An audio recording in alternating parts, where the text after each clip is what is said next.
Persons under 18 will not be admitted. What's up, everybody? This is Jeff. And Ben. From Toking with the Dead. And Still Toking With. And Still Toking With. Still Toking With is our live show. You can catch that every Wednesday. At 7 p.m. Eastern. That's Eastern yeah, time. oh, yeah, if you live in fucking California, it's got to be 3. No, 4. 4? Yeah. They're only 3 hours behind. What about daylight savings? Yeah, well, fuck that. We'll worry about that one. Okay, so if you're on the West Coast, you're going to have to look up when 6 o'clock is out there compared to here. Which would be actually 7 o'clock out there instead of here. 7 o'clock? Yeah. You know, before this is over, I'm going to need a whole lot of serious therapy. You're all fucked up today. Another $1 for the swear jar. I'm always fucked up. You should tune into the show and see really how fucked up I can get. Oh, yeah.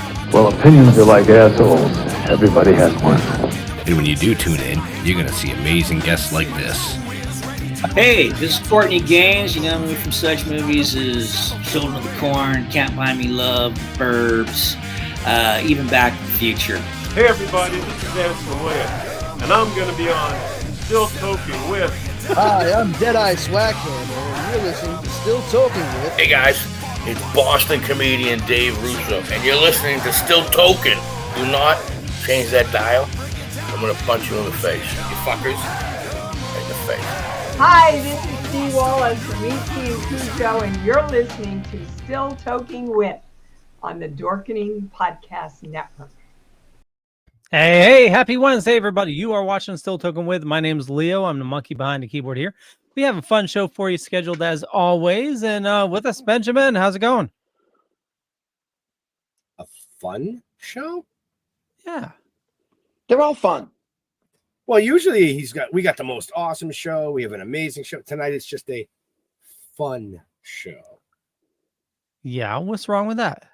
Oh, nothing. I was just curious why you went with fun instead of amazing or any of that. Trying to change it up, you know? What the hell? Okay. For a fucking Don't be a change. stick in the fucking mud. Jeffrey. Fucking stick in the mud. What's happening? Happy Wednesday. I'm gonna Happy stick you in Wednesday. the fucking mud. You know, I kind of lost track of a couple of days here and there. I don't know how. Maybe it's age. As soon as I hit that 60, things went poof. Maybe you got abducted by aliens. Oh, I felt like that today, you know. So, Yeah. but we're not gonna go that route. You know what I mean? Yeah. But yeah. So our apparently our guest is a little delayed. Yes. Yeah. Yeah. He'll be on shortly though. So just a heads up, we pushed busy it guy. live. He's a busy guy. Oh yeah. Yeah.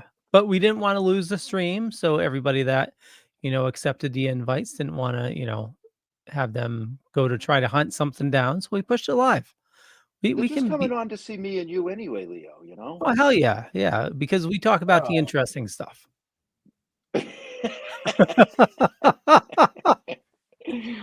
Oh man, I'm actually looking forward to chatting with this guy. You know, we had some nice conversations with him over the last month and a half, something like that. Yeah, something like that. You know, we met him down in Virginia. Yes, we right? did. Yes, we did. So interesting dude. You know, apparently he thinks he's a rock star because he's late, right? But that's all right. It's all good. You know, that's how things roll. You know, I know he's a busy guy doing his shit. So, right. So, speaking of that, speak of the devil, you got. There look he at is. that! You got him getting a drink. I've been trying to get dinner too because I've had so many interviews today. Good to see y'all. Oh well, you feel free to eat while you're talking with us. We don't. Oh, I'm mind. done. Thank you. I just had to. Oh, is that? Oh, so we came second. I have to some dinner. blueberries too. So All right. So what was for dinner? I want to know.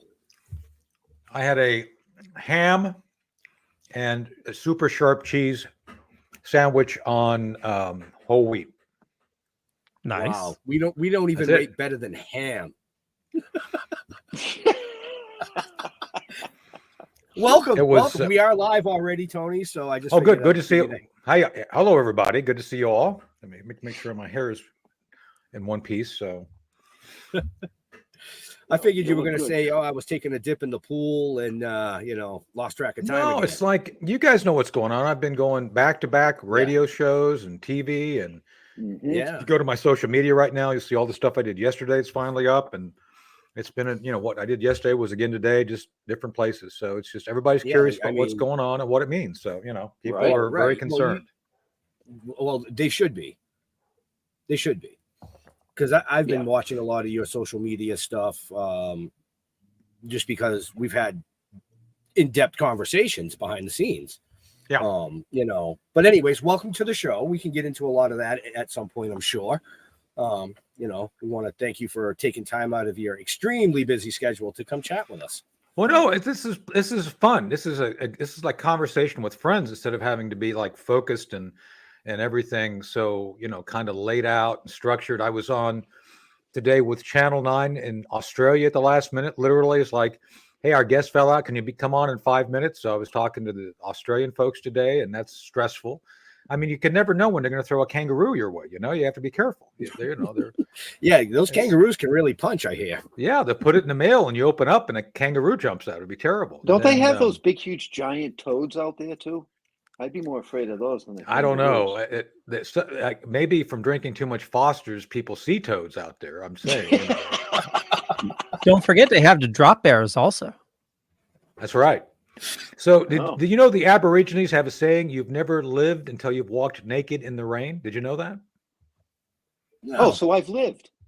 Well, I guess so. So that's what they say. So not that I'm asking you to do it now. And plus there's no rain, but I'm just saying that that's their philosophy. So it's not my philosophy, it's their philosophy. I'm just echoing what they say. So right.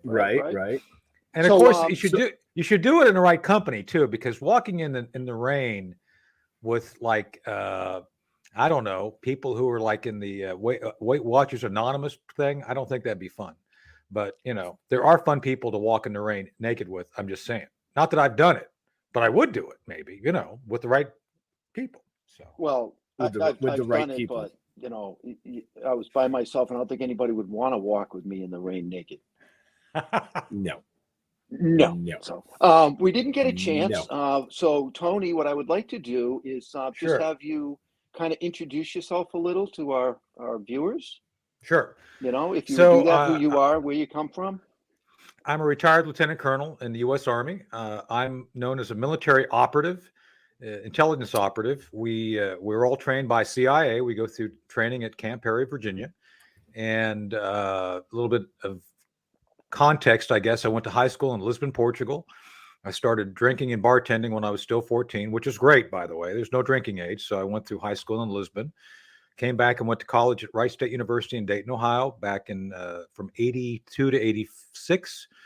I got 2 degrees, environmental studies, which makes me an environmental climate expert legitimately. And I can tell you all the baloney from the left is all baloney. There's no context. We're not in a climate crisis, just letting you know.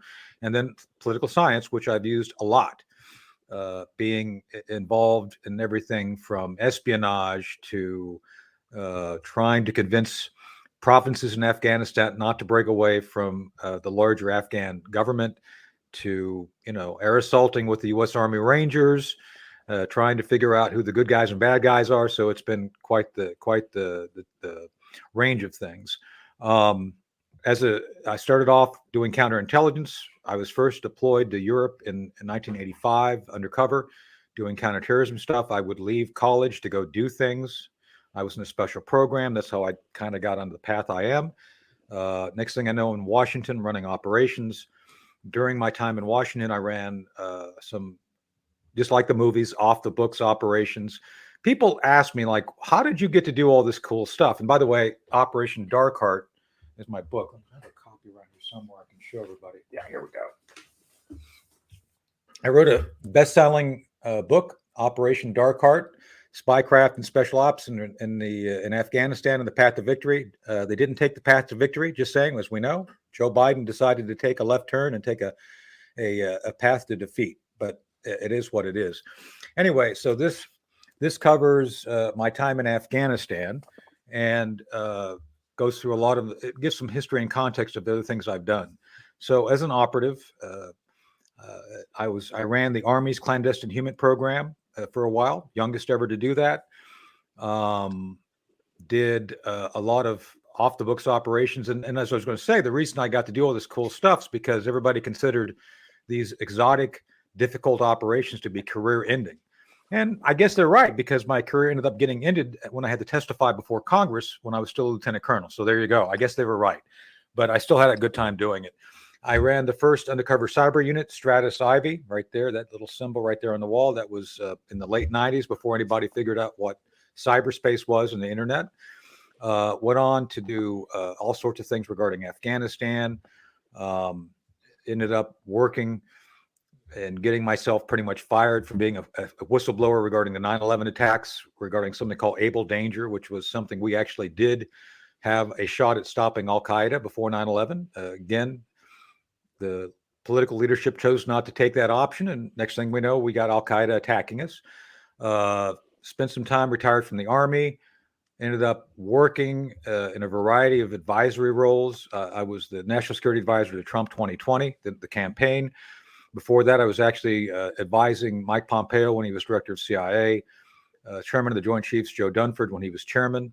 So I ended up getting involved in a lot of things to help other people, I think, shape policy, which I think would, at least I thought, would be effective policy. Produced a series called Chain of Command with Nat Geo that focused on the Pentagon fighting and defeating ISIS in 2017-18. And I do radio, TV, produce things, act in things. And I met you guys through our amazing, beautiful friend, Cherie Curry, who is someone who I greatly admire. I keep, you see, I have her book, Neon Angel. I've always got a neon angel on my shoulder, which is always good luck. And that here we are talking tonight after everything is said and done. So there you go. Right. Well, nice. I just want to say real quick, thank you for your service. I know people have already said that in the chat, but we always take a time out to thank our veterans and first responders. But you have gone above and beyond. Well, thank you, Ben. I mean, look, you guys paid for it, so thank you. It was a great adventure. And no, I'm serious. I would do it again. I mean, you know, I did everything a spy can do, literally. I mean, everything from a full body massage to a sergeant in combat to being undercover, from a stuntman to gray arms guy, you know, going on missions you're not supposed to come back through from. So I'm happy to be here in one piece. Not too many, you know, I mean, I'm turning 61 this week, so I'm still kicking, but I do have some things which are permanent disabilities, but other than that, I'm still happy to be here and be able to talk and interact and, you know, have fun. Right. So you said you've been you've been doing an awful lot of interviews. Yeah, you've been doing a lot of interviews lately. Now, is there something that is really sparking that? I mean, is that you haven't always been doing that? So obviously, something is sparking that. Well, people no, typically, want to talk to you. Any given week, I will typically do probably 24 interviews over the week, and that's a variety of radio, TV. My goodness, I mean, again, people can check out my Twitter, T-Spooky on Twitter or Facebook, and I list the ones that are captured. And then I do my own radio show, The Hard Truth of Tony Shaffer. We tape on Wednesdays. We have to present on it runs 2 days on the America Out Loud network, which is on iHeartRadio. That's on Saturday and Sunday. We post the video of that later. We just had Uncle Ted Nugent on this past week, where we talked about all sorts of Ted things. We were, you know, he was surprised that I actually went back and did research, because I thought he played one of the best villains on Miami Vice. You know, and we were talking about Miami Vice and the armor and the gun he used. And then, of course, he wrote this amazing song for Miami Vice that became an episode, Little Miss Dangerous, which he talked about marrying Little Miss Dangerous. So I guess his life is like one long Miami Vice episode, according to Ted. So, you know, and so I interviewed Ted. We interviewed a former ambassador from Israel today to talk about the stuff we're doing.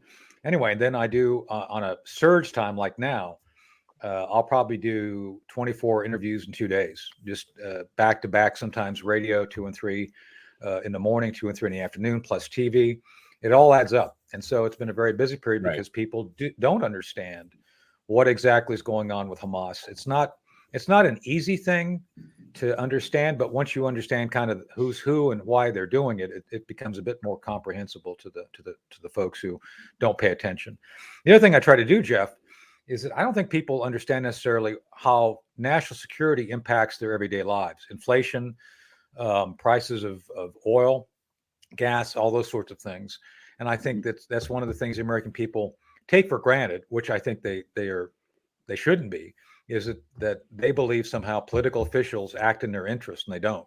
And I think that's one of the things that is most directly expressed in foreign policy when they make really boneheaded moves. And Jeff, we talked about a few days ago, I think, when we were just together as a team, the complete horrific idea that people in Maui would be going through the crisis they did and getting $700 a family. And yet we are paying on average $4,000 a person in Ukraine to fund their war. And that includes everything from people on the runway and fashion shows in Kiev to armor on the battlefield. And it's like, I get that, Vladimir Putin's a bad guy. I am not a fan of Putin. I spent 30 years fighting the Cold War. But when we have priorities which are very close to home, I do question the judgment of politicians doing that sort of thing when, we should be focused on our own communities and trying to make people better for what they need rather than, basically blowing them off. So there's things like that. I try to explain why there's a disparity in our policy. Well, I think that, the majority of people out there, including myself, it's really, really hard to try and find what the truth is. Yes. Couldn't agree more. It's very, very difficult. And I spend a lot of time, trying to research. Ben gives me a hard time because, I'm one of those that, I watch the news and he's like, why? Because I need to know what to look up. Well, I actually spend time listening to NPR and things like that because, so have you guys ever watched the TV series Portlandia? No, I have not. I've heard of it. I highly recommend it. It's once you watch Portlandia, everything the left does, like NPR, it all makes sense. Like, oh, I get it now. I mean, it is absurd. Some of the things they do for purposes of trying to project a certain philosophy of political correctness.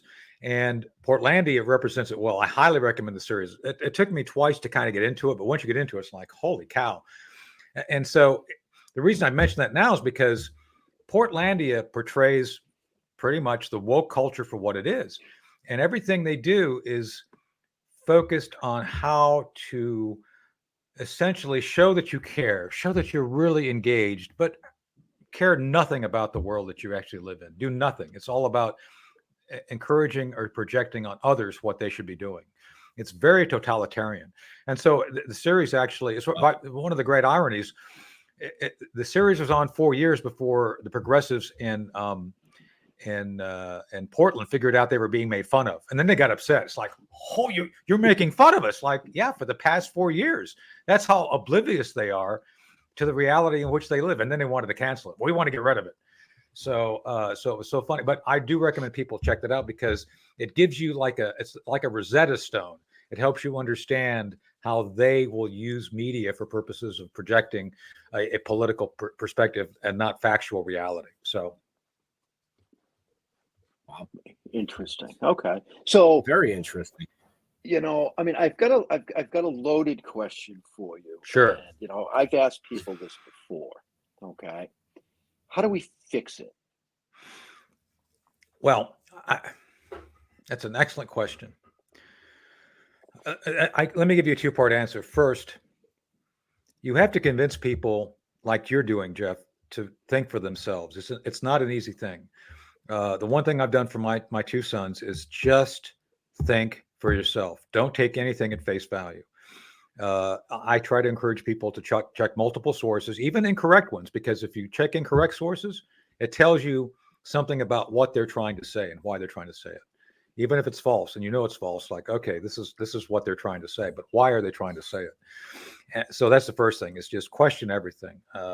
I encourage people, when I say something, go research it. I try to be very precise in what I say for purposes of people being able to go out and verify it. So I think that's the first thing, is just trying to encourage people to step away from believing everything or having faith in the government. I don't have much faith in the government based on being a whistleblower.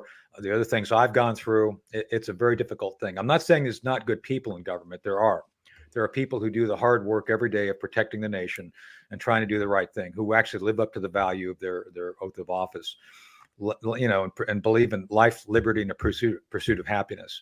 There are others who are equally devoted to removing that as a premise of our republic. Every time they call it a democracy, we're not a democracy. We have a representative system of states. We vote for people to represent us. We're not a democracy. We don't have direct votes on things.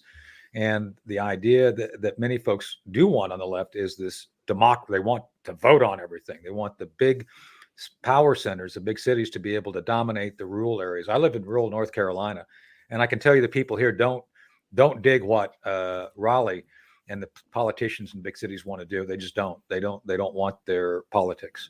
So, but my point is, think for yourself. Secondly, fixing things.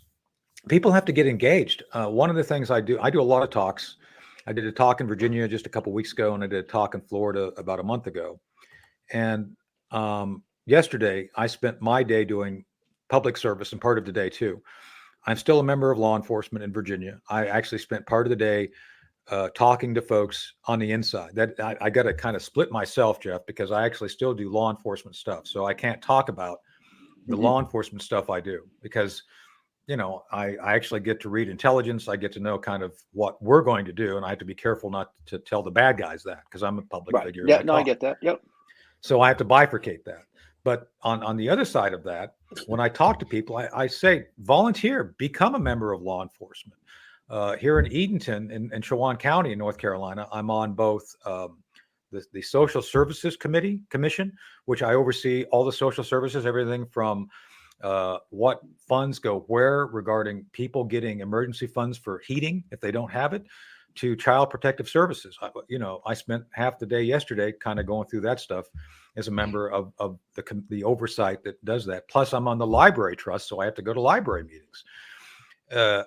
The thing is, a lot of people don't get involved in local politics, and I'm not talking about running for office. I'm talking about just the mechanisms of governance that people have access to.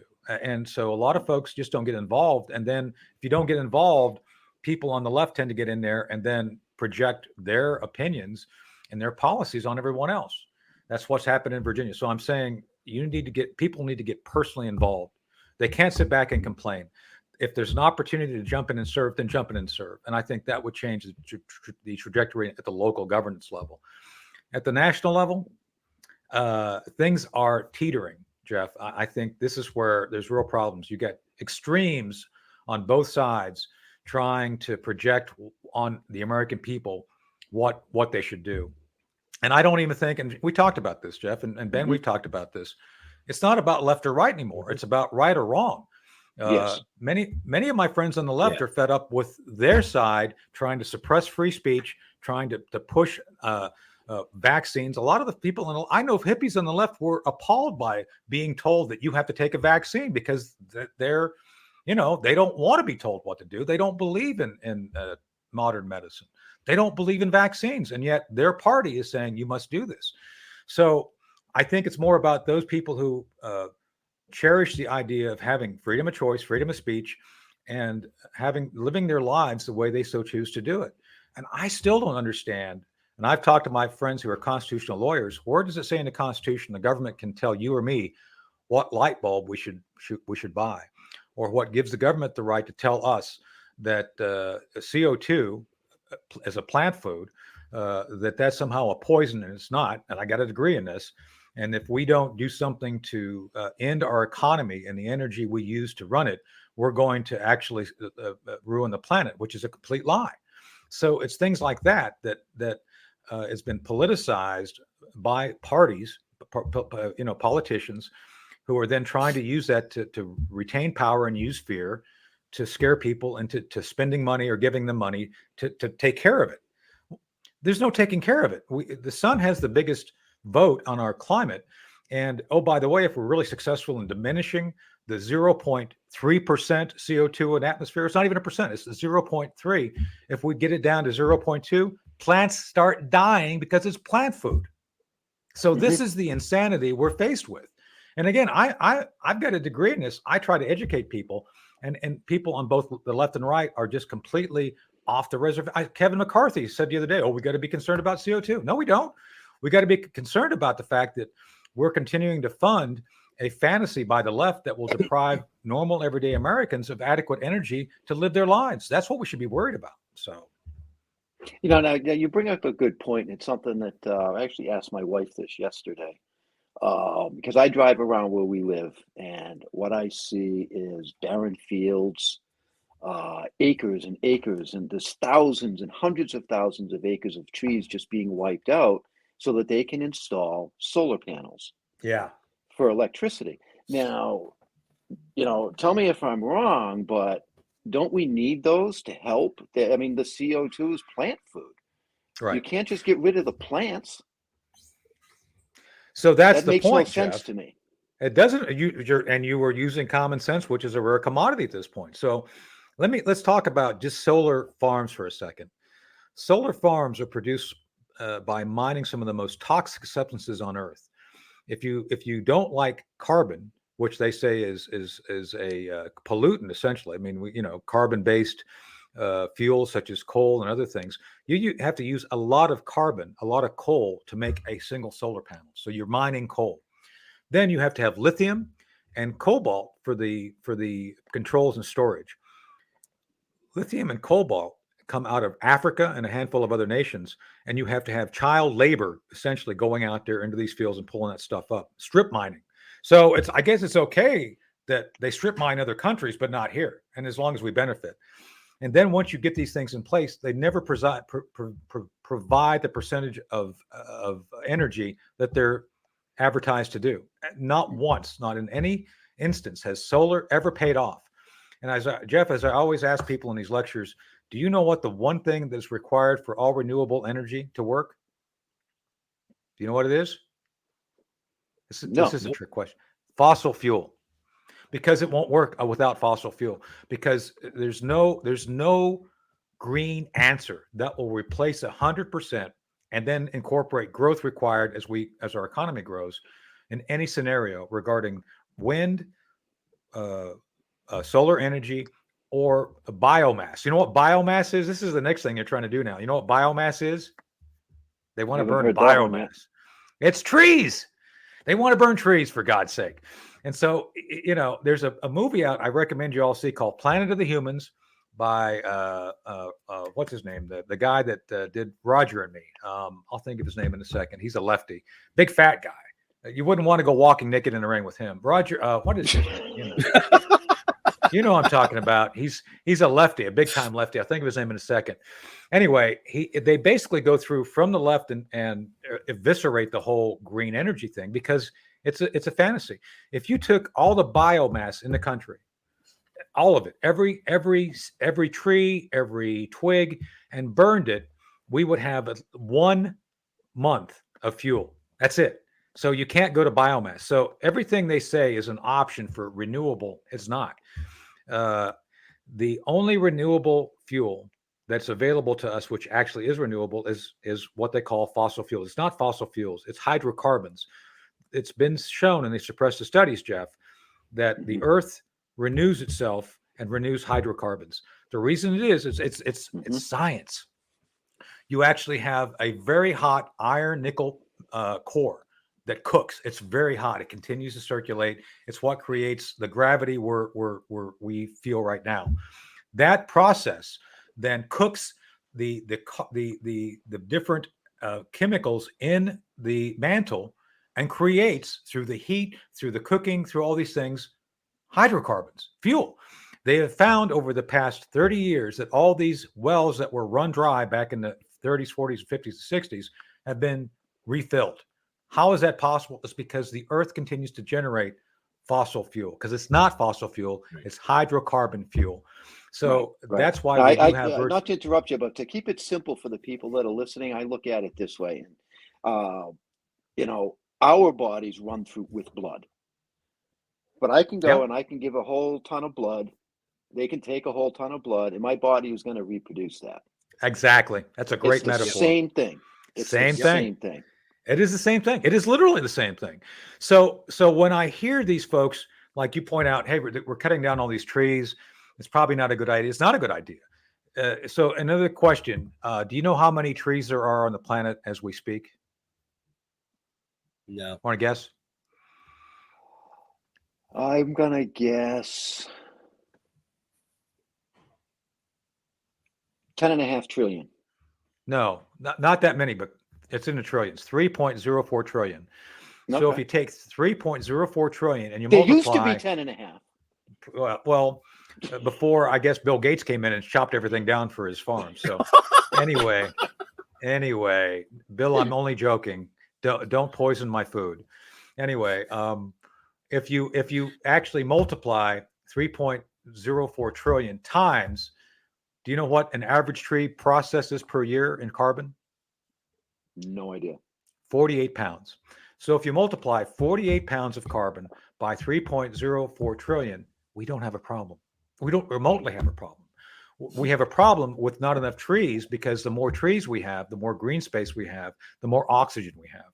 So literally, if you look just at the scientific fact and the patterns of weather is measured, as you know, by 2 to 3 week patterns.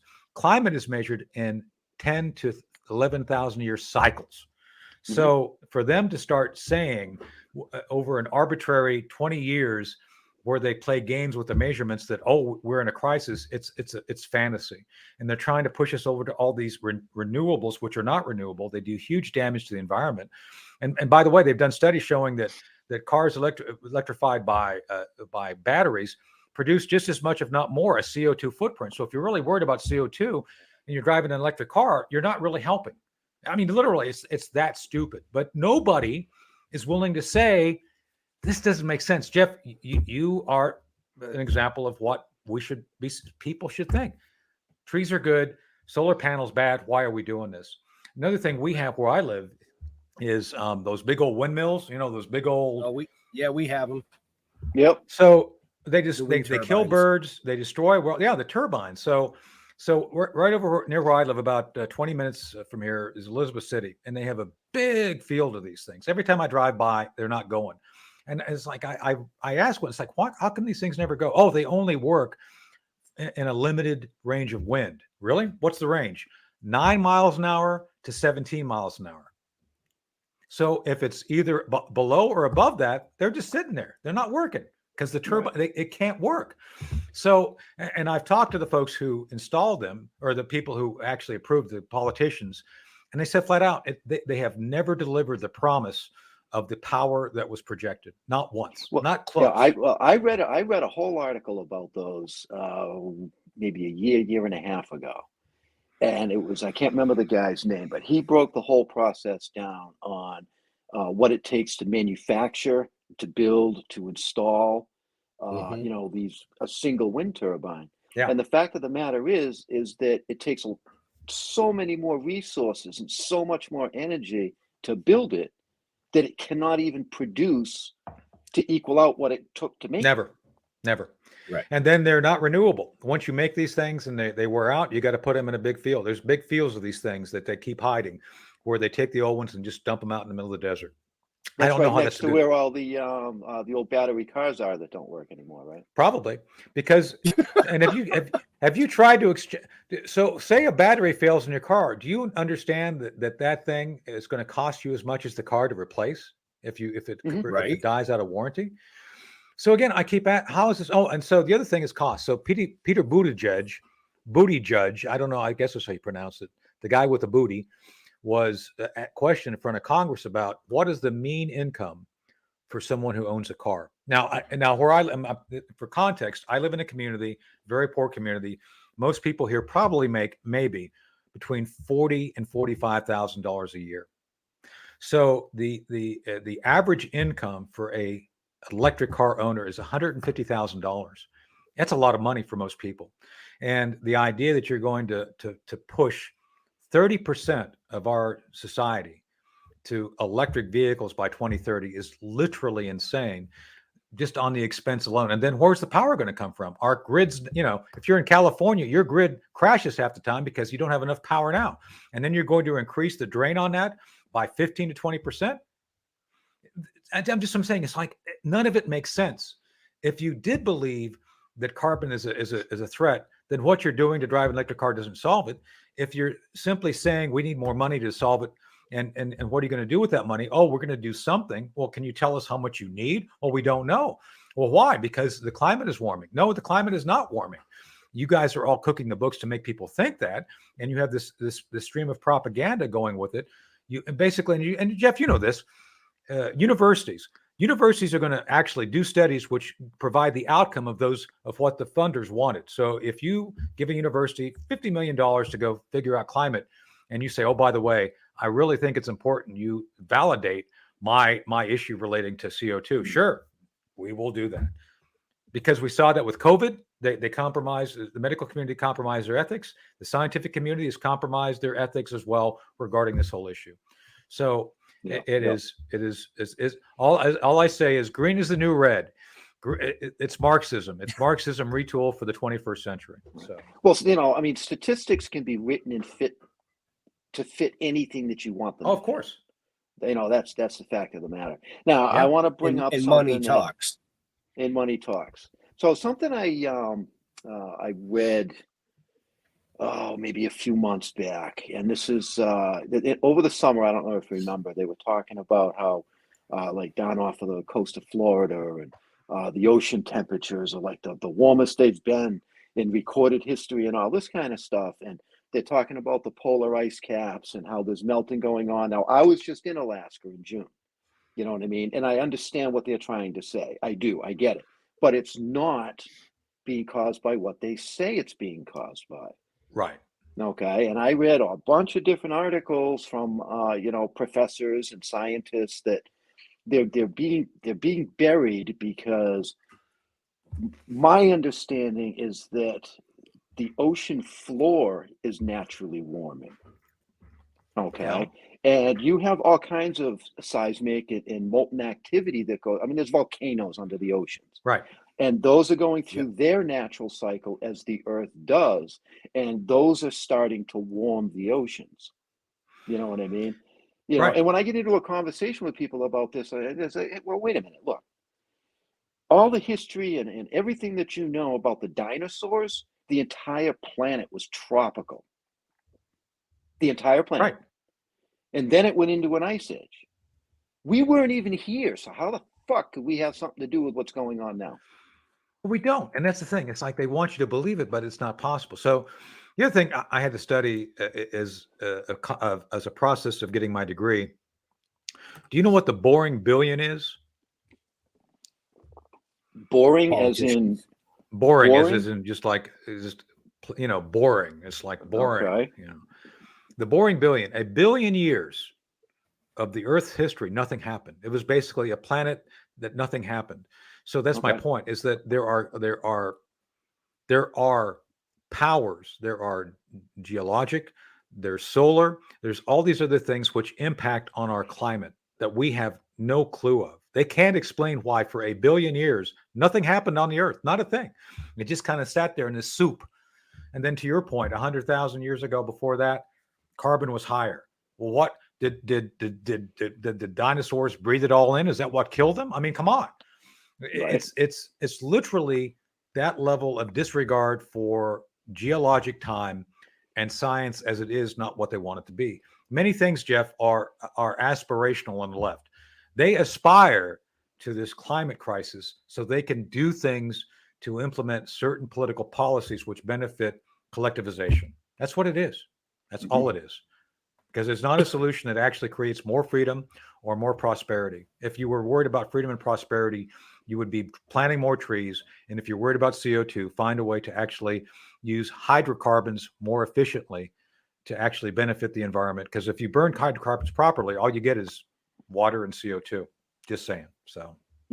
No, you're absolutely right. And there's, to the best of my knowledge, there are 2 individuals that patented an engine that would run on water. Right. Okay. So the technology was there a long, long time ago. Yeah. Unfortunately, those patents got buried. And I believe that both of them have, I'll use the word passed. Yeah. They're no They're longer out in with the them. desert with the cars and the wind turbines.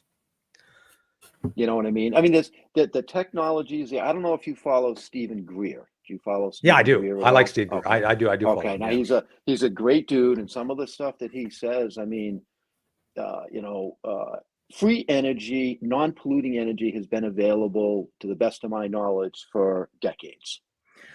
Well, that's what Tesla was working on, is basically these large generators which allow for essentially energy to be available anywhere on the planet. As a matter of fact, there are series that the pyramids, the actual Egyptian pyramids, were those type of devices, that those things were actually energy generators. Because I've been inside of the Pyramid of Giza, and I'm telling you, that thing is not a burial chamber. That thing is, it's like, no, this is not designed for some pharaoh to be buried in. You look at those walls, they're smooth. You look at the chambers, you look at the holes. That was designed to do something. It's not a burial chamber. So if you start looking at some of these ancient things, I think there's a lot of answers there to be found if we are diligent enough to look. But to your point, Tesla was going down that road, and I think they did things to make sure he didn't make his dream a reality. I think there's a number of things which indicate to us that we could do. So all I'm saying is, I'm all for as much energy as cheaply as we can get it. What I'm saying is, what the green energy movement is doing is the opposite of what we should do if we want to be free, independent, and able to meet the needs of humanity for the next 100 years. So, right. And I don't think it can sustain itself. Well, green energy certainly can't. I mean, no, that's what I mean. It can't sustain itself. No, and it'll destroy our economy if we try to go in that direction. And again, it's already starting, right? Yeah, and if you look at just look at California. Gavin Newsom, $7 a barrel, a gallon, and he's saying, "Oh, it's like, oh, gas companies are gouging Californians." Really? What, they're not gouging anybody anywhere else? How is that possible? And it's not. Right. It's all about their wet dream to create a renewable green energy society, which is just not there. It's not in the cards. It's not going to happen. No, and I agree. I think actually that's a good question in the chat, Leo. Yeah.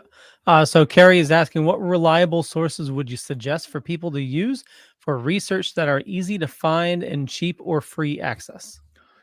So the thing that's the best fuel is natural gas. Natural gas does not degrade. I've got a generator at the house. I've got a big 500-gallon tank in the back. So unlike hydrocarbon, like gas will degrade. Gas will essentially, after 6 months, get to the point of where it will not provide sufficient energy when you burn it. So natural gas is not like that. Natural gas, when you burn it, it basically becomes CO2 and water vapor. It's it. Very fuel efficient. Many of the larger plants that are now being planned, if you're practical, are natural gas powered. Natural gas is readily available, and I recommend people consider that. Many big cities went to natural gas to run their buses. They do it very well. So that's the first answer. Natural gas, I think, is the best hydrocarbon-based fuel you can use with great efficiency, and it can be stored a long time, almost indefinitely. So that's one answer. The second thing is we need to go back to nuclear. Nuclear provides almost unlimited fuel for a very cheap cost. And I know Chernobyl, they're all worried about 3 Mile Island. Those are anomalies. There are far more people who die every year from when plants are built for anything else other than nuclear. Nuclear has the lowest death rate affiliated with it, despite all the different bad news. And yes, if you go to Fukushima, yes, they released some radiation into the environment. No, we're not going to see Godzilla come out of the sea, because they did. It's all unwarranted fear. I'm serious. Like, Godzilla, this is something we should talk about sometime, because you guys are culture guys. Godzilla came out of the Japanese culture because of fear of radiation and the Hiroshima attacks. And that there's a whole history that goes with that, by the way. So it's fascinating to dive into that. But I know we don't have time tonight. But I'm just saying that nuclear energy is one of the viable forms of fuel that will basically give unlimited electricity for years. And by the way, they're all worried about the used fuel. If you took every ounce, every pound of fuel that's been used to generate peaceful nuclear energy, that is, say, in a reactor, globally, from every reactor, you take all the waste, it would only fill one stadium, one football stadium. So this idea that, we have all this waste, it's a fiction. These things are very efficient. The fuel lasts a really long time. They don't have to change it out every 10 days. I mean, look at our nuclear carriers and submarines. Trust me, we would not be using nuclear carriers and nuclear submarines if they weren't safe. So the peacetime use of nuclear energy is something that's been way underused, and we should go back to it. Beyond that, as I was mentioning, renewable fuel, basic kerosene for airplanes, gasoline for cars, those things are all available and plentiful, and we should basically do everything we can to make ourselves energy independent until we can get to some of these other things. Will there be a day when we have fusion? There's always this talk about fusion. Fusion's coming, this 0 point energy thing. Yeah, I think it's possible. That's what drives the sun. I mean, you look out, you go out at night during the day and you see that big thing. Yeah, it works. But we haven't broken the code on how to use it for us yet. So do I believe we're going to have unlimited energy using fuel? Absolutely. But not next year, probably not the year after that. But before the end of this century, possibly. And once we have that, you're going to have all sorts of things available regarding energy and that sort of thing. And I think we have to aim for that. I really do. The problem that I see is that they're trying to make a shift and flip things way too fast. Yeah. Oh, yeah. Way too fast. And people, they're not going to tolerate it. Well, they shouldn't. Jeff, that's the thing. They're just not going to tolerate it. They shouldn't. I mean, again, I live in a nice house. I have reasonable accommodations, heat. I keep the house at about 72 degrees. It's well insulated. Why should I sacrifice my comfort for a dream of the left to basically make all of us deplete our comfort for purposes of saving the planet? Why should we do that? Because we're not. They're not. Right, it's all a fiction. Well, I've read an awful lot of articles, about the green energy, and I mean, I'm sure you know the fact that I do a lot of reading and I look stuff up. Okay, I haven't come across any articles or anything yet to convince me that what they're saying is accurate. Only the opposite.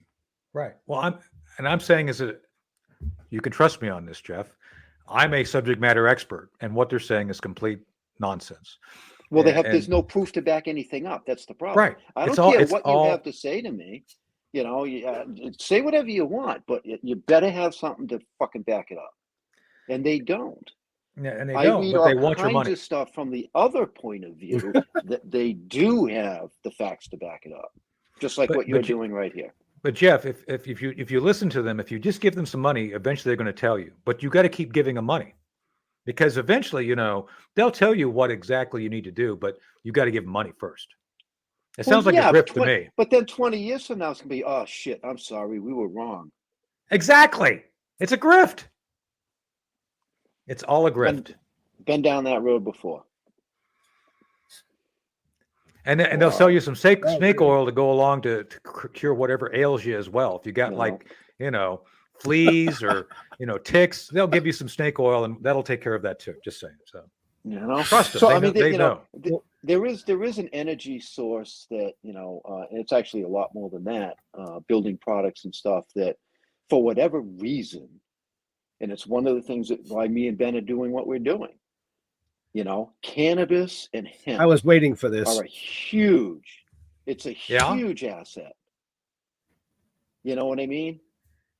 It's renewable. It's right. It grows fast. It can make fuel building products. The fibers are I think bamboo is stronger, and that's about it. Yeah. Otherwise, they're very, very comparable. You Well, know, and there's people out there trying to do an awful lot with it. Well, during World War II, hemp was a big thing because we needed rope, and hemp rope did very well. It was before the days of nylon, and we did just fine. Plus, like you point out, it's renewable. You know, you can grow as much of it as you need. And oh, by the way, if you're concerned about the environment, why wouldn't you do something like that? You know, I don't know. Well, exactly. Plus, it uses CO2 as food. Right. You know, so I mean, I don't know. I'm convinced. Where do I sign up? You're fighting big industry. You're fighting industry. Well, that's just it. In You're fighting politics. big industry. You know what I mean? I mean, forget the medical and the medicinal side of it. You know what I mean? You know, but I know me and Ben have personally talked to people that are trying to develop, building blocks. You know, using hemp. You know, the hemp fibers and this and that. There's companies that are trying to, they're making wood flooring. You know what I mean? I mean, I grow the shit myself. It literally grows like a weed. Yeah. There's even a company that we've talked to that they're making almost like fire starters because it burns for so long. I mean, one little chunk burned longer than almost longer than a piece of coal. It was insane. So I'm all for it. I mean, to me, it makes sense. Plus, I've had friends who love the medicinal side of this too. I mean, I don't know anything about this. I don't grow the plants, but apparently there's a big industry for this. Friends of mine engaged in kind of buying these things, and then they were complaining because in California, that's where they did it. And basically, they try to do these mom and pop growths, and then all of a sudden, big industry comes in and buys them all out and drops the price. So you can't have people producing it. It's all industrialized now in California, apparently, all the different cannabis things that you can buy out there. So, well, again, that's just it's just another form of control. Yeah. Oh, exactly. So, but no, I think it's a great idea. Anything's renewable. I mean, to me, we are all better off when we can go back to nature. That's why I got my degree in environmental studies. I really do have concern about nature, and we should be doing things to find sources that regenerate or are healthy. One of the great, Jeff, I'm glad you brought this up. Do you guys know that young men have been having fertility problems that they're attributing to the plastic in the environment? Basically, we all drink from plastic things. It's in our system. And apparently it's becoming a problem by the fact it gets inside your body and then starts interfering with processes. So nobody seems to be worried about all the plastic we use. And plastic in the environment. We have whole islands, artificial islands of plastic in the Pacific, but nobody's talking about it. Why aren't we talking about it? The damage to wildlife. You got the microplastics too, right? Exactly. That's what I'm saying, Leo. Yeah, exactly. The microplastics, which get in your body. So that's a real health issue and environmental issue. But you know why we don't talk about it, right? Because big industry loves using plastic to put everything in. Right? Everybody from Coca-Cola to Swanson's, everything is in plastic. So, oh my God, you're not going to go against the people who write us checks. You know, well, right, but like people are saying, you know, I mean, like I said before, money talks. Everything I buy is in plastic. Everything. Right. So when I get to the register, I have to get a paper bag because plastic bags are bad for the environment. I mean, none of that makes sense. And you got to buy the bags too. Right. Yeah, they make you buy the fucking bags. But think about this. To your thing about hemp, you could make renewable containers using hemp in place of plastic. And why wouldn't you do that? Why wouldn't you do that? Well, the thing, I read a whole article about hemp. They were making hemp bottles like soda. Yeah. Okay. Yeah. Part of what the problem that they're running into is, yes, they're very, very biodegradable, but their shelf life is too short right now because that bottle is going to want to disintegrate in 30 days. Right. Well, I'm sure they're going to figure out ways to preserve it and make it look last longer. I mean, they've just got to work on it. But the problem is I don't see, I'll say, our government trying to pursue that in any way, shape, or form. No, because they're convinced that they want to get you into an electric vehicle. Yeah, it's an agenda. That's what I'm saying. The government should not be involved in any of this. The government should not tell you what kind of light bulb to have, what kind of car you should drive. Think about this. Our tax dollars are used by the government to convince others to buy electric cars. Why should my money that I pay the government go to convincing someone else to change their lifestyle? Right. Yep. It's not my job to convince anybody or allow the government to convince anybody on my behalf, because I'm paying the freight, for them to encourage someone to buy a Prius. And according to Jeremy Clarkson, Prius is one of the greatest tricks ever played on mankind, because they suck. They do. I don't know if you've seen the Priuses. I would not drive a Prius. I mean, yeah, I hope you guys don't drive a Prius. No, you stick your hand out the window when you turn. I mean, you can't do your hand signals in those because you'll flip the car over. Exactly. I mean, if you drive a Prius, you might as well turn your testicles in. You know, it's like, I'm done being a man. Right. You know, I mean, I'm done. You know, part of the thing that I see, Tony, is that, and this goes back a long time, and that's propaganda and shoving stuff down people's throats. Okay. Yes. And I use this analogy when I talk to people to try and get them to understand. You go out and you get a puppy. You chain that puppy out in the backyard on a 10-foot chain. And then every day you go out there and take one link out. When that dog is full grown after a year, its chain is going to be a foot long, and it ain't going to know the difference. No. Because it happens so slowly over a period of time. And that's exactly what we're dealing with here. Yeah. That's how I see it. That's a very sad analogy. But people understand it though. Right. It is a very sad analogy, but people understand it.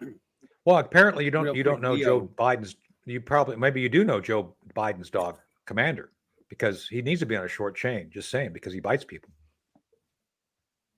I heard somebody threw it in the water. Well, boy, I don't know. Joe Biden does a lot of, Joe Biden fell down in the shower when his dog did something. I don't know what was going on in the shower with the dog, just saying. But Biden said he hurt his ankle in the shower. To me, that's a worthwhile mystery. Sure he wasn't walking upstairs? Really? I don't know. God. He said he was in a shower and the dog made him fall. So you tell me what that means. Yeah, I'm not going to go there. So, Leo. Yes, sir. Carrie actually rephrased her question. I think. Yeah, she's that one there. Yeah, she's looking. She rephrased it. Says she's curious about new sources of information for researching to help us in our critical thinking. Well, as I said earlier, to me, you read everything. There's no one source. On a daily basis, I get up and I start drinking coffee at about 6:30, and I read for an hour everything I can find from all sources. And I hate to admit this, I love the UK Daily Mail. The Daily Mail has everything from aliens ate my baby to Hamas shooting rockets. It's kind of entertaining, I'm serious. You got Miley Cyrus. Right now they had one article on Middle East threats and 15 on Taylor Swift dating some knucklehead on the football team. It's like, it's great. It's like tropicality. But I sort through it. I go to the New York Daily News. I love the Daily News. I think they're pretty good for the most part. And I just keep going. And I go to the Hill because I want to know what the propaganda is from Capitol Hill. Political. I want to know what the left's thinking. I occasionally look at Fox News because Fox does have some things which are semi-good. Look, I'm on Newsmax. I'm a contributor. So I can tell you if I'm saying something, I've researched it, and I'm not going to go out there and say something that later I'm going to be contradicted on if I can avoid it, because I don't think it's ethical. And my friends, you guys see me on there with Blaine Holt. General Holt and I are dear friends. General Holt is one of us. He just wants to tell the truth. He thinks that we're being lied to. He thinks we ought to be independent. So we simply, when I say something, it's based on something either I know, it's something that I know because I've had experience in dealing with it. It's something I've researched from a source I trust, or I have a reasonable presumption that I understand. Like I've been talking about what I think is going on right now regarding the Israeli military and our special operations forces. And I have to say, I don't know. I have no direct knowledge, and I don't. But based on my experience, this is probably what's going on, because I've been in that movie. And I've played a major role in those movies, so I know how things are done. So I'm saying that, this is what it would probably be at this point in time. So That's what I think I try to do personally. But other people, you got to figure out for yourself what sources you believe are reliable. Another place I actually find a lot of stuff is YouTube. There's a lot of truth tellers out there. If you try to figure out who they are, you can figure it out. You're laugh at this. One of my friends is Victor Van Doomcock, the super ruler, the future ruler of Earth. He plays a character, but he's been in Disney's knickers. He tells all about the secret stuff, and I know him personally. He's a good guy. So he tells the truth about what's going on with Disney. There's other people out there you can find that can be kind of your guide and source on different areas. You mentioned what's his name earlier. I like Graham Hancock. I think he's got some good stuff. There's several folks I find who actually are going against the grain, going against the narrative, and trying to get new information out. So, Graham Hancock's been great. He's been dismantling the ancient narrative. I love the fact he's like, no, this is all stupid. I'm finding evidence of older civilizations than ours, And by the way, have you all been to Giza and next to the pyramids? I recommend you go. So I'm in a room probably by, I don't know, about 12 by 10 with a fairly high ceiling. There are pieces of rock the size of this room, 100 tons, that we could not move today, that are stacked neatly on top of each other in the area next to the Sphinx. Now, you tell me that guys wearing loincloths with sand and rollers put together 100-ton pieces of rock and made it look so pristine. They engineered it so carefully that it's now sustained itself for 5,000 years. Some guy who barely could probably read or write did that, I'm sure. So I'm just saying that people need to go out and look at things. And what Graham Hancock says, his thing is like, yeah, there's something to that. There's something we're not being told. Right. So I want to throw something out at continue with that question that Carrie asked about sources and stuff like that. What I tend to do is I'll find a subject or something that I want to know more about. And then I read and look up as much about that particular subject as I possibly can from every source that I can find so that I can come up with my own conclusions. That's how I do it. You know what I mean? That's good. As opposed to, because my mind works funny. I can't absorb different articles about different subjects. I got to find that subject and then learn what I can about it, come up with my conclusions on what I feel and what I believe is true. Then I can move on. That's just me. Yeah. But don't be, for me, read everything. Look, there's no good or bad news source. News source. You just got to news read are good too. you can. Just saying, there's no bad sources of news. I agree. Well, there is. Right. So anyway, that's right. Depends on who you're walking in the rain with. There's some pretty bad strip joints down by Tampa. I guess there are bad news down there. Just saying. Not that I've been to those. Cool. I mean, as far as for me, I just get somebody like Jeff, and I wait till I'm on the road for 12 hours, and I get all my news there. Yeah, but no nudes. News, but no nudes. No nudes.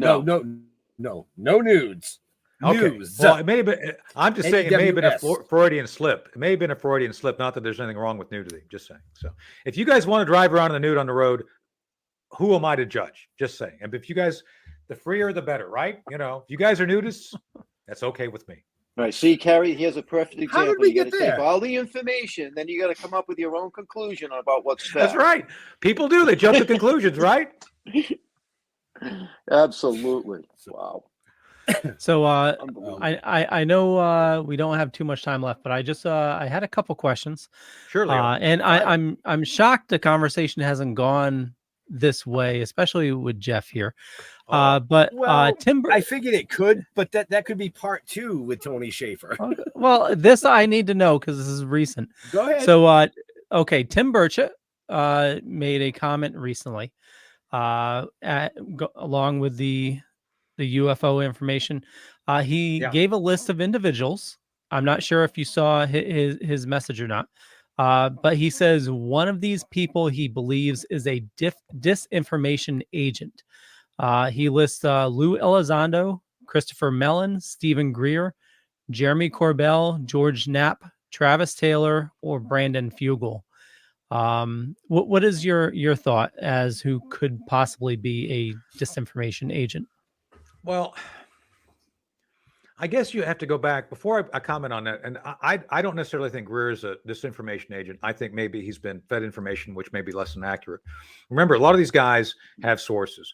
Not to get off topic, one of the reasons that Mossad got their lunch handed to them regarding the attacks last Saturday is because the Palestinians figured out their sources and fed false information to them to lull them into a false sense of security. Just saying. So that this happens. It's part of the game. There's a book called Operation Bodyguard I have over here.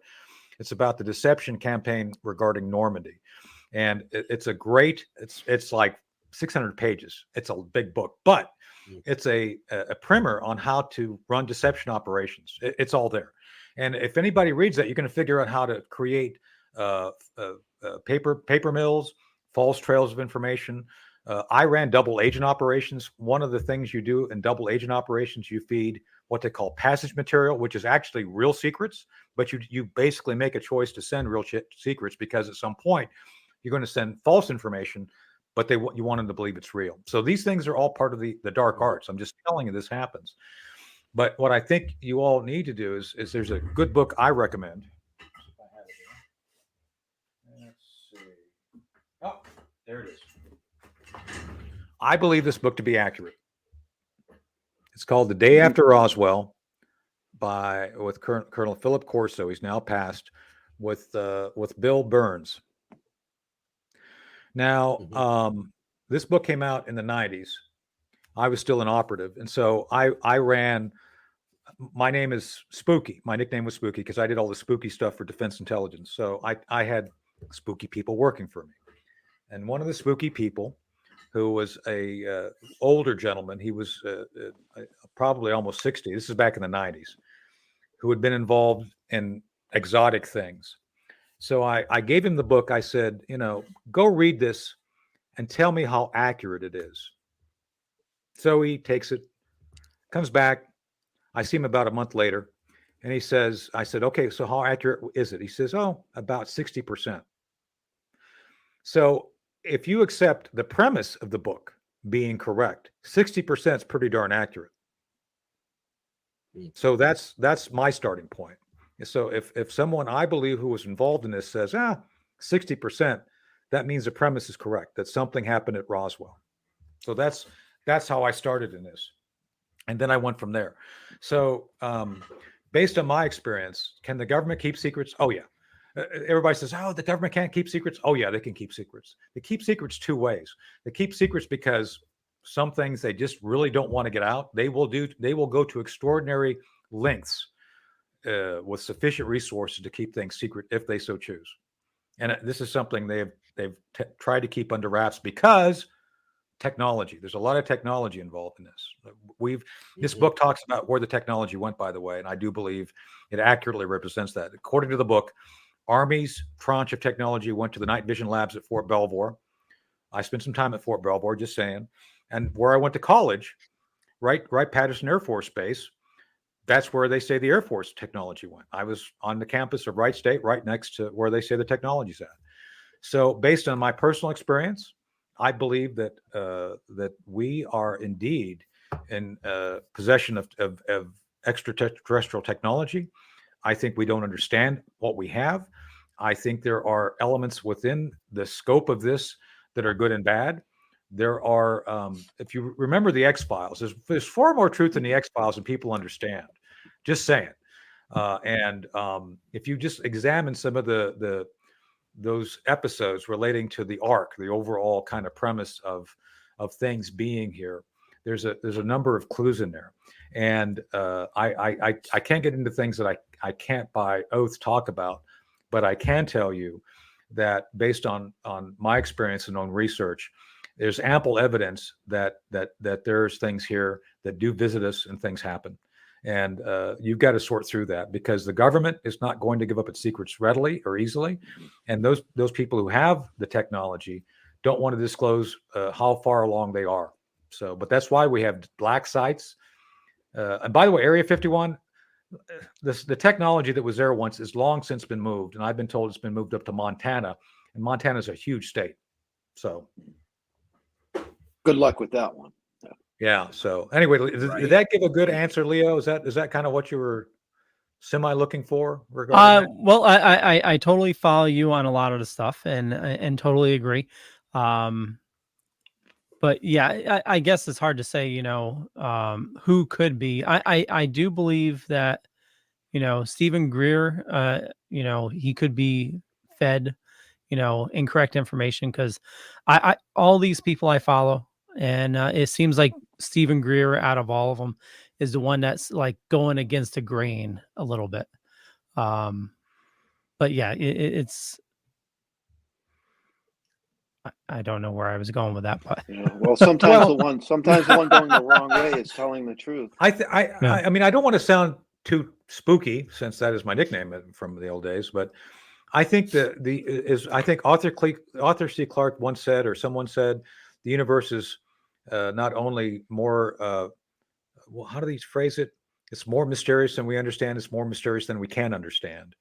And I think there are things that are right before us that may not be what they appear to be.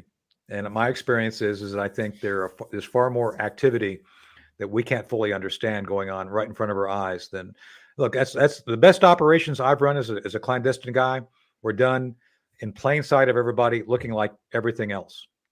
Basically, the first rule of clandestine operations is to look like nothing's going on. So if I were the aliens and I were here, I would be doing everything I could to make everything look completely normal and undetectable. Just saying. Right. Who knows? Maybe I'm an alien. Actually, I think that we would all explain are. a lot. Yeah.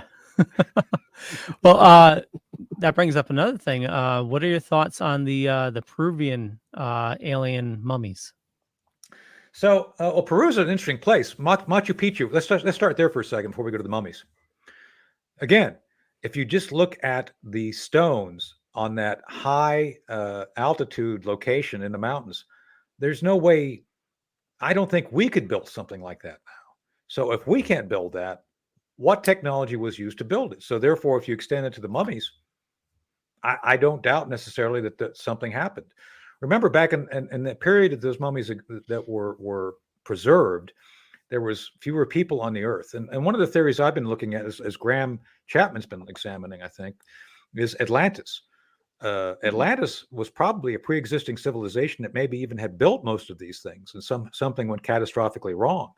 But if you look at the Mayans, you look at Peru, you look at all these different, the Egyptians, and all these extraordinary rock structures, the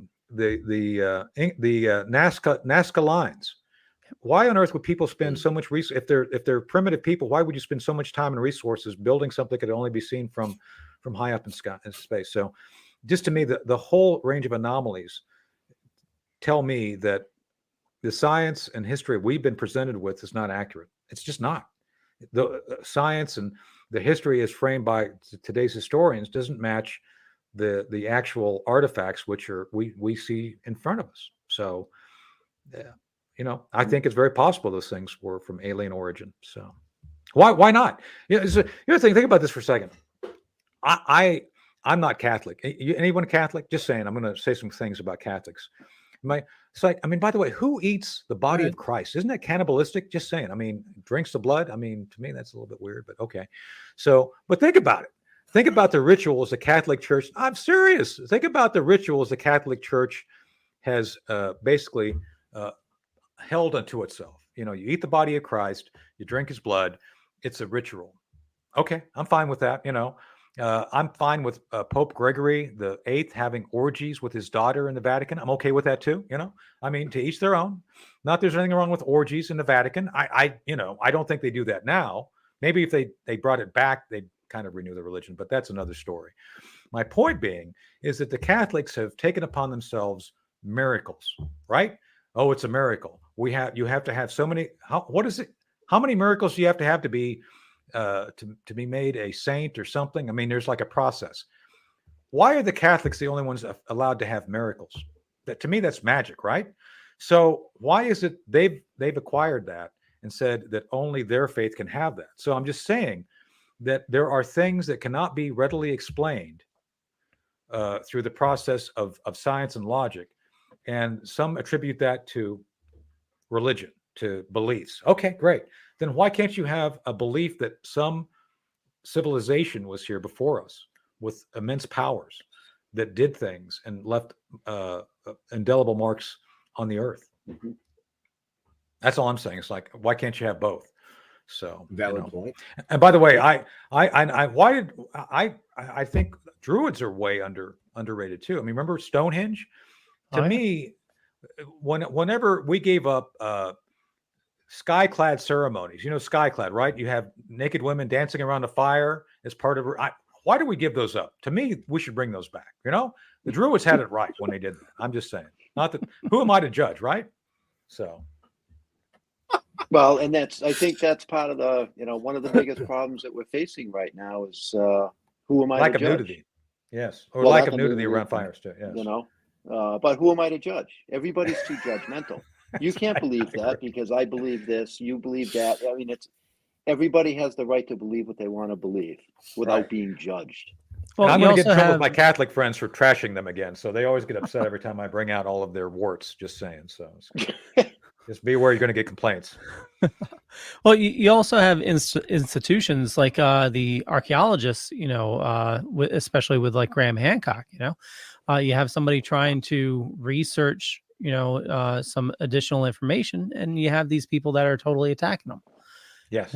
Same thing with like the UFO community. It seems like, we're close to disclosure, but then you have a group of people that like are totally against it and they're going on the attack. It's all about control.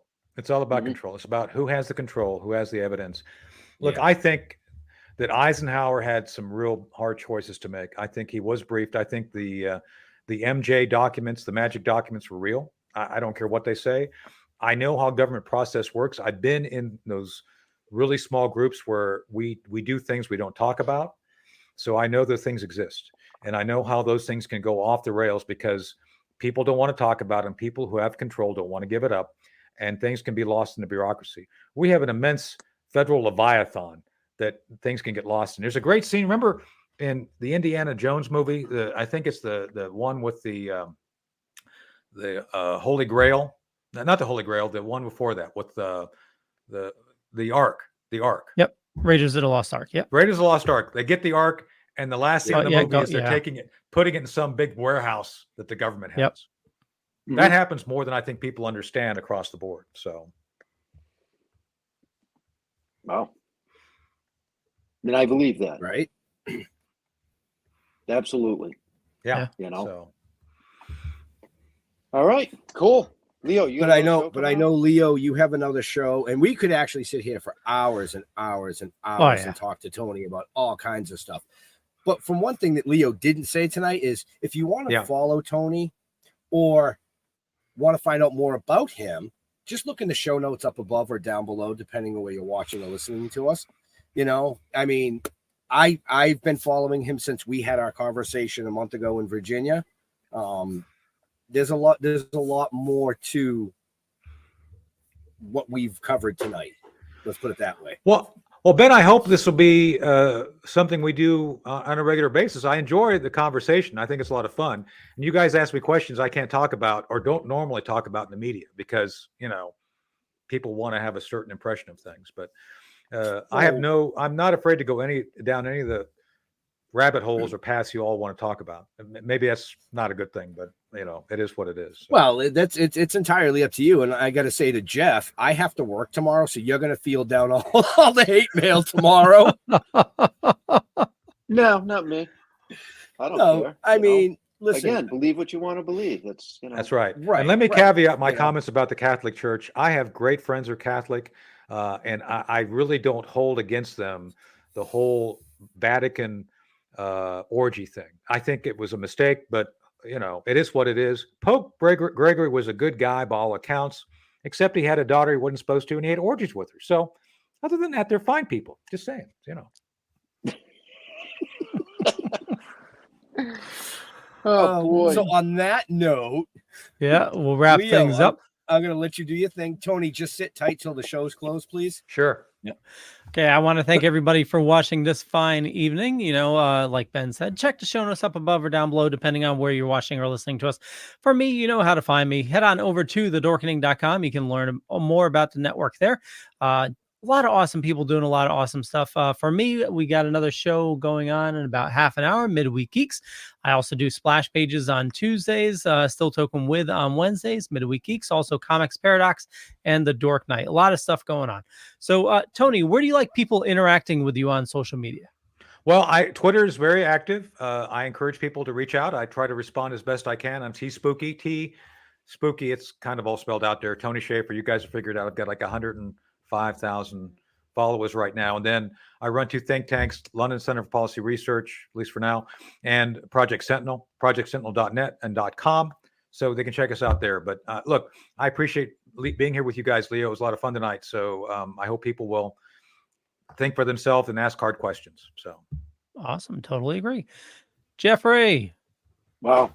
Thank you, Tony. That was inspiring and a little weird at some points. That's okay. As far as us, just go to stilltoken.com. Really, go to the YouTube channel, give us a follow there with Still Token With. There's a ton of content on there.